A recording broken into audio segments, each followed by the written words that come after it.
Hello guys, कैसे हो आप लोग। उम्मीद करता हूँ सब बढ़िया होगे। तो गाइस, आज से मैं अपने चैनल पे बाकी रायन की पूरी मांगा एक्सप्लेन करने वाला हूँ। तो आज से हर रोज चैनल पे बाकी रायन की मांगा की एक्सप्लेन वीडियो आएगी और आज की वीडियो में मैं करूंगा बाकी रायन के पहले चैप्टर को एक्सप्लेन। So let's start.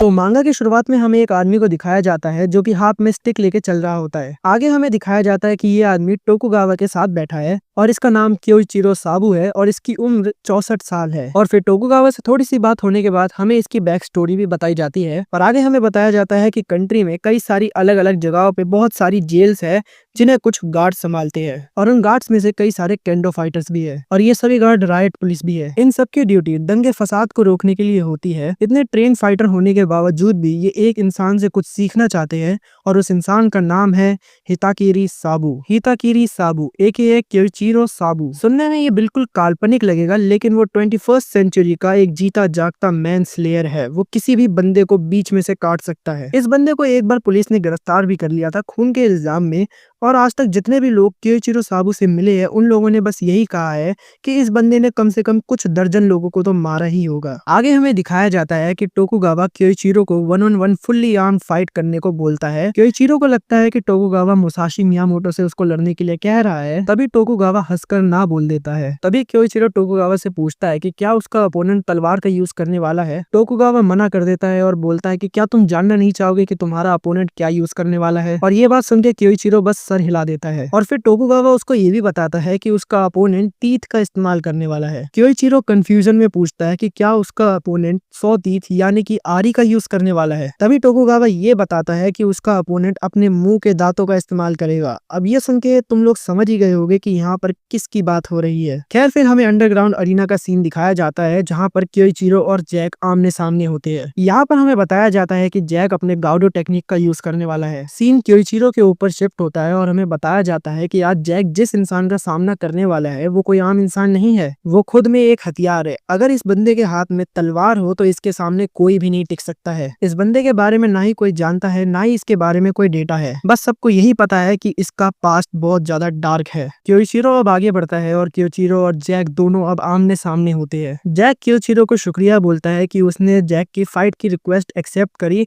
और उससे लड़ने के लिए हाँ बोला। और जैक बोलता है कि वो काफी ज्यादा ग्रेटफुल भी है। तभी क्योइचिरो कहता है कि क्या तुम सच में ग्रेटफुल हो एक ऐसे बंदे से लड़ने के लिए जिसके हाथ में तलवार है। और क्योइचिरो बोलता है कि इसके लिए काफी ज्यादा कॉन्फिडेंस चाहिए। और क्योइचिरो ये भी बोलता है कि हम दोनों के पास ही वेपन्स है और हम दोनों का सिर्फ और सिर्फ एक ही डिजायर है उनको अच्छे से यूज करना। और फिर दोनों अपने अपने कॉर्नर्स पे जाते हैं और पूरी पब्लिक उन्हीं को घूर रही होती है। तभी उनकी फाइट शुरू होती है और क्योइचिरो जैक की तरफ बढ़ने लगता है और फिर वो अटैक करता है लेकिन जैक नीचे झुककर एकदम से अपने दांतों से क्योइचिरो की तलवार को पकड़ लेता है और फिर जैक खड़ा हो जाता है और टोकुगावा भी उसको देखकर हैरान हो जाता है। तभी जैक उस तलवार को अपने दांतों से तोड़ देता है और क्योइचिरो गिव अप कर देता है और फिर जैक जीत जाता है और चैप्टर यहीं पर खत्म हो जाता है। तो खैर वीडियो होती है यहीं पर खत्म।